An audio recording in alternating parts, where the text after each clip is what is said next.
Wait, I think he said Shilo and Shadeur, but those are the sons of Deon Sanders. Is that right?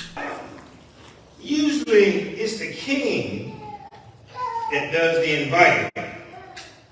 Usually it's the king that says, "Oh, come, let us bow down before the Lord our Maker." Usually it's the king that issues a decree. You remember that's what got old Daniel in trouble. He issued a decree and said, "Come on and worship." But Daniel said, "No, I'm not going to worship." And that's what got him in trouble.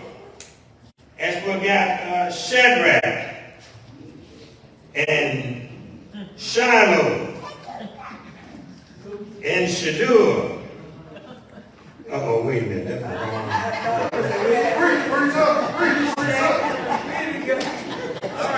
I don't know how they got him in.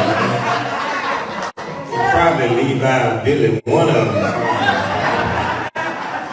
Put that in mind.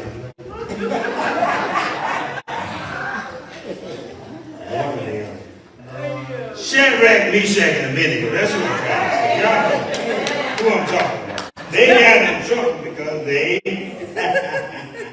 they would not bow down. And notice here they're saying to King David. David is not saying to them, "Y'all come and go with me." They're saying, "David, you can go with us."